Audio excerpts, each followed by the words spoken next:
everyone. Wow, it's definitely been a hot minute. But yes, finally back with another look at another second take on a beautiful figure.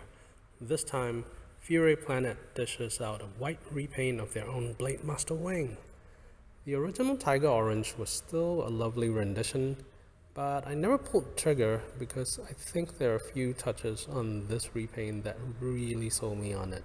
And I'll flag those in just a moment, but if you already own the original, watch on and decide if it's worth a double dip. And of course, if you found it helpful, do hit the thumbs up and subscribe. Alright, box packaging wise, I wasn't too impressed, as it doesn't hold up to the rigors of brutal shipping, with a crushed corner right where the team credits go.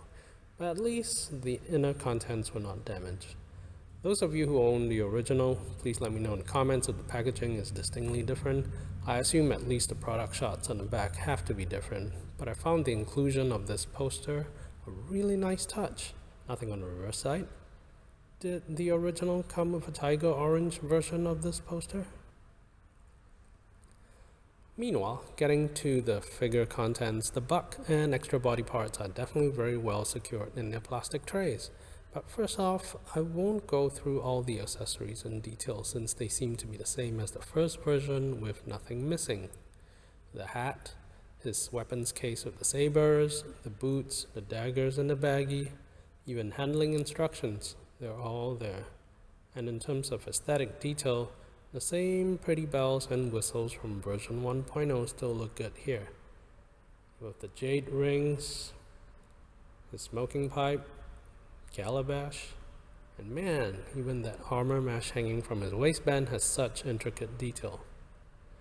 Nothing different about the articulation points either, with a decent barbell joint for the neck and head area, and the same flexibility for the bendy tail. But the key highlight here would be the ankle joint, which seems to be an improvement from the first version, which was a little bit loose. Maybe I haven't put him through his paces yet, but it doesn't feel as loosey-goosey as what previous reviews indicate. And this is so crucial for him not taking a shelf dive given his top-heavy build. It feels more secure, he stands well, and although there are no paint apps for the soles of his feet, I like that they went for a logical color choice that not only makes the character cooler, makes sense with tiger color palettes in general, and still helps them save money on paint and process. And speaking of color, this neck piece is the second key to really improving the figure look for me overall. I just really didn't like how the shade of orange on the previous neck piece didn't match the orange on the body shade. Here, the white tones, the washes and sprays, and the shadowed areas all work together much more consistently. And here's a quick comparison with two other furry humanoid figures to show just how things work when you have or don't have good execution. The neck piece for Mythic Legion's Purplore is a consistent purple with the rest of his body. The finish on his armor and weapon detail is as sharp and exquisite as Master Weng's, if not better. And the engineering is robust too, with a solid ball joint for the neck, and the plastic feels very rigid too, to the extent that tail isn't bendy at all. Mattel's new Eternia Masterverse Beastman gave us lots of good accessories too, but the plastic feels cheaper, more squishy in some aspects, and worst of all had two different tones of orange between limbs and torso. So Furay's Master Weng seems to have struck a nice middle ground between the two extremes, which, to be fair, should be expected for its price point.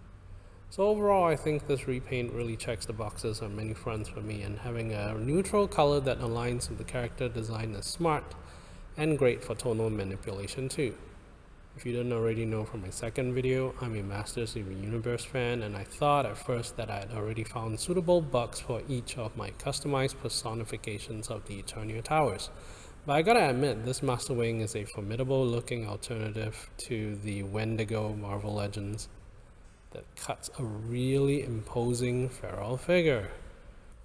I think the quality of this piece does hold up pretty well for a first time purchase, but whether it's worth a double dip will depend on your individual preference, priorities, and more importantly, shipping costs, especially in these shrinkflation times. Meanwhile, thanks again for your time and stopping by. See y'all again soon.